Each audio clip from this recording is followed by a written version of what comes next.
Prompt ছাড়া কীভাবে ছবি এডিট করবেন জিমিনি দিয়ে দেখেন। প্রথমে গুগলে যাবেন, গুগলে দিয়ে সার্চ দেবেন জিমিনি, একটু ওয়েট করবেন, জিমিনিতে ক্লিক করেন।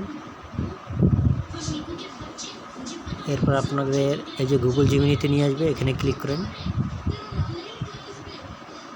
তারপরে একটু ওয়েট করেন, এরকম একটা ইন্টারফেসে আপনাদের নিয়ে আসবে। এই যে এখানে লেখা আছে ক্রিয়েটর ইমেজ, এটা ক্লিক করবেন।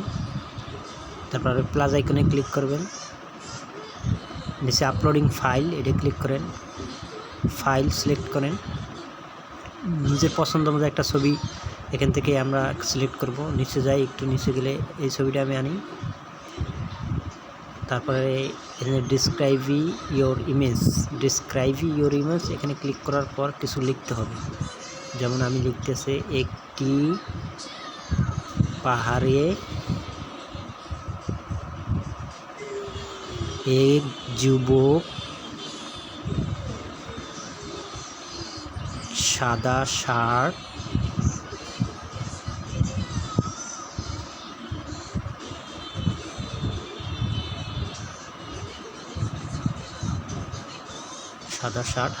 কালো প্যান্ট,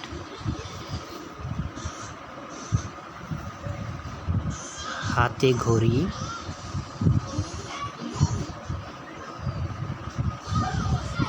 চোখে চশমা,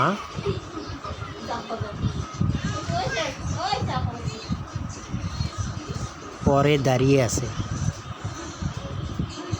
তারপরে এই আসের উপরে 2টা হাইফেন, আর ওই একটির মাথায় 2টা হাইফেন দেওয়ার পরে যে তীর চিহ্ন, ওইটাই আমরা ক্লিক করব। কয়েক সেকেন্ড জাস্ট ওয়েট করতে হবে আমাদের। এখানে একটু নিচে দিকে যায় যে জাস্ট এ সেকেন্ড, দেখবেন কয়েক সেকেন্ডের মধ্যে আমাদের ছবিটা এডিট করে দেবে। প্রম্পট যদি একটু ভালো মতো লেখা হয় তাহলে একটু ছবিটা বাস্তবের মতো হয়, কিন্তু প্রম্পট যদি ঠিকমতো না লেখা হয় তাহলে ছবিটা একটু অন্যরকম হয়। তাই আপনারা যারা এইভাবে এডিট করবেন নিজের ছবি, তারা একটু প্রম্পট ভালোভাবে সাজানোর চেষ্টা করবেন, তাহলে আপনাদের ছবিটা একদম অরিজিনাল নিজের ছবির মতো আসবে।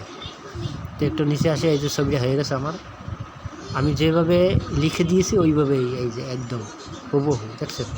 এভাবে প্রম্পট ছাড়াও আপনারা ছবি এডিট করতে পারবেন, কিন্তু নিজের সুন্দর মতো সাজিয়ে গুছিয়ে যদি কথাটা লিখতে পারেন, গুগলকে বুঝতে পারেন, জিমিনিকে বুঝতে পারেন, তাহলে আপনাদের ছবিটা একদম অরিজিনাল ছবি বানিয়ে দিতে পারবেন।